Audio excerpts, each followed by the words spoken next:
knowing that you deal with sports psychology, and you're asking your athletes what are some of their fears about competition and their sport, what are some of your fears that you feel like that as a trainer and as a strength and condition coach that you have to overcome? I would just say fear of failure. I went through a particular series of games. I remember playing some indoor football out in Billings, Montana. We had a game out in Dayton, Ohio, and at the end of the game, I fumbled.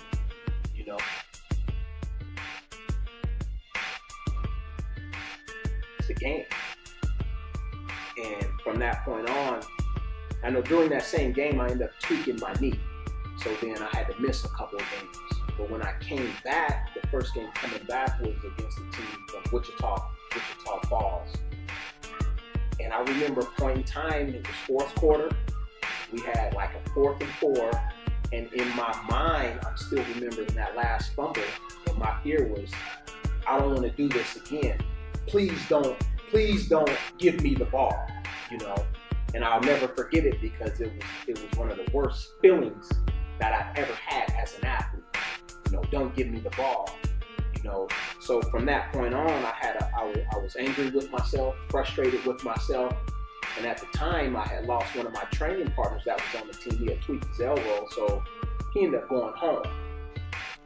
Due to the nature of the injury, he was done for the season. So I was working out with a gentleman named Carl who had ran track at the University of Miami. So we started doing a lot of sprint work. We were working out. We played on Saturday. We would do 2 sprint workouts, and we had 3 strength training workouts. So we helped rehab my knee, worked on some speed, agility, quickness drills.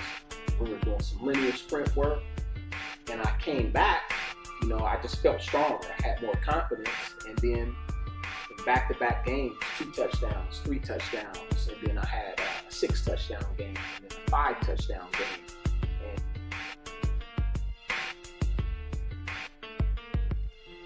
Had I not started training with Carl, that was my first experience with what would be called now in-season strength and conditioning to help get over certain fears, because I just felt more prepared. One game turned into another, catching balls out of the backfield, running slants, running posts, and I'm a traditional running back. So my thing is like the fear of working with athletes, if they're here on a consistent basis, is always, it's like, have I helped this athlete get to where they can be, or reach their potential, and then being able to go out and see that happening. I guess it's always a fear to think that an athlete, if you're going to work with me for 6 months to a year, we're going to see some results.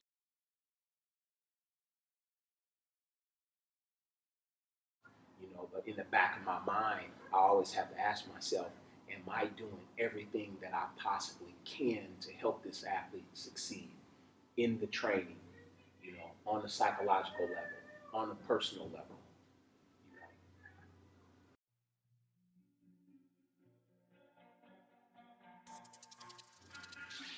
Now, would you say that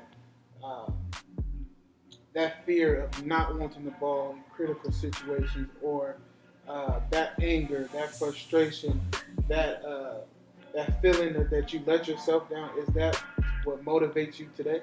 Sure it does, because I never forget it.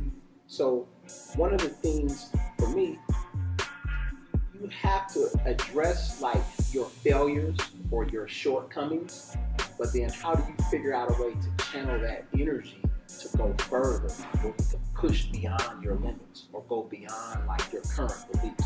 So it's like, it's a learning experience more so than it was a negative, because it was a negative for a long time, and I would just let my mind feed it.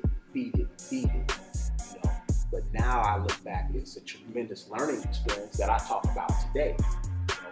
Again, working with athletes, I can relay that experience, because eventually I just came to face it.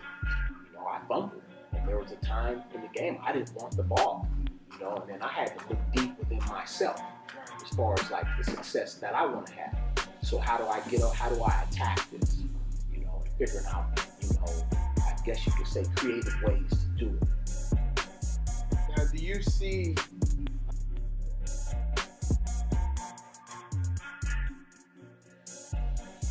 psychological approach, can you see that not only helping out the athletes, but can it help out other coaches who decide to enter this training industry and just teach them how to actually really prepare an athlete? I would say yes, but I like to say that would depend on the coach. And what I mean by that is I pride myself teaching things that most people gloss over or they won't do. Like I'll take the time to teach a 13, 14, or 15-year-old athlete how to do the Olympic lifts. We'll go really slow and we'll take our time to do that. Now the reason why I do that is these are some of the movements that you're going to be expected to do in college to help you. And it's been proven that squatting, deadlifting, overhead presses, the Olympic movements, jump training, it will make you a better athlete. I don't tell parents that I can make your daughter a better volleyball player, but I will make her a better athlete. That should help. But my first and foremost goal is to help student athletes or professional athletes is become a better athlete versus a better football player or a better volleyball player or basketball player.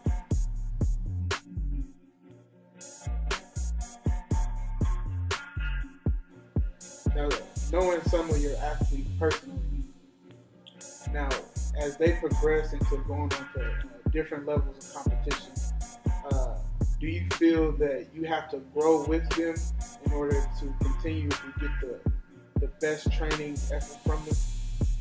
Well, for me personally, I continue to grow, and the things that I learn, people that I encounter, I always try to relay that knowledge or that information to the student athlete or the professional athlete that I'm working with. So my program is always evolving because I'm always learning. I'm always reading books, talking to other strength and conditioning coaches, consulting with physical therapists, purchasing videos or DVD series.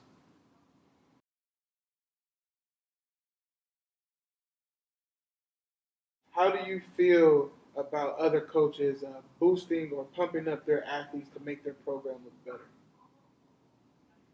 I think it affects the athlete in a couple different ways. One, when you're overhyping your athlete or telling your athlete that they can play at the Pac-10 level or the SEC level or some of these big name programs in the country, if you're constantly telling an individual that and they're young and they're naive, why would they want, how are you going to keep them motivated? And then at the same time, I've seen this more than on one occasion where because a kid is the fastest player on the team, people just assume that, that person runs a 4.5 or a 4.40 just because they happen to be the fastest person on the team. And I always tell coaches and athletes, times matter. Grades matter even more. But what's more important is electronic times, because they're not concerned with what's on the hand clock or what you might estimate. I had a particular experience about 5 years ago. We were working with some local athletes, and this kid was the fastest athlete on the team. Pretty good genetics, real good turnover. And I had the speed trap out, electronic timing gate system, and he ran 4.7 after 4.7 after 4.7. So their first thing was the machine, it must be broke. So I had to break down the science of, how when you're timing a kid on the clock, it's going to be off by, it could be off by anywhere from 1 to 2/10 of a second. So you might time a guy at a 4.6 and he really runs like a 4.78, So I had a friend out there at the time. He was in between undergrad and law school. He was a basketball player. Ephraim was 30 years old at the time, and I knew he was still in shape. I'm like, Ephraim, race this 17-year-old athlete. Ephraim races him, and I go whisper in Ephraim's ear at the time, you bet not let this youngster beat you, So they raced the 40-yard dash. I got the timing gate system on. Ephraim beats him by 3 strides. I think he runs like a 4.71. You know, and this kid had consistently ran like 4.75s, 4.77s. So I said, see, coach, he's not a 4.5 guy. Quit telling them that, because one, you ruin their motivation, and then you put them in a situation for a rude awakening. You know, so that's the problem that I see when people overhype their athletes with no validity.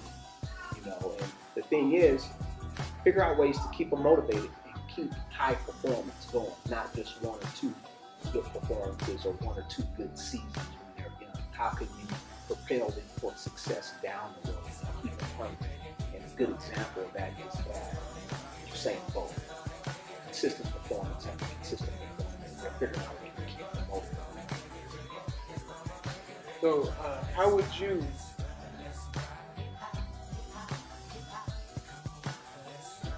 another question that I have, how important is paying attention to detail? How important is that to how it can contribute to their success? Oh, it's very important. And that's a great question. And a lot of times what I tell my athletes are, you have to become a better listener. And you have to have your eyes, you know, on that coach. So you're looking and you're listening. Because when you get to the collegiate level, they don't have time to keep telling you how to do a drill. A lot of times they only explain it once. So if they have to pull you over, guess what? You're disrupting the flow and the rhythm of the practice. And at the same time, if they're talking to you for 5 or 10 minutes during this particular drill, somebody else is getting the reps. And once you get to a certain level, whoever gets the most reps is going to win, because at some point, if you're getting enough reps, you're going to start performing, because everything is repetition. So listening is very important. And I'll put athletes in situations here where I'll explain a drill nonchalantly just to see who's listening. You know, some kids get it, some don't, and I'll go back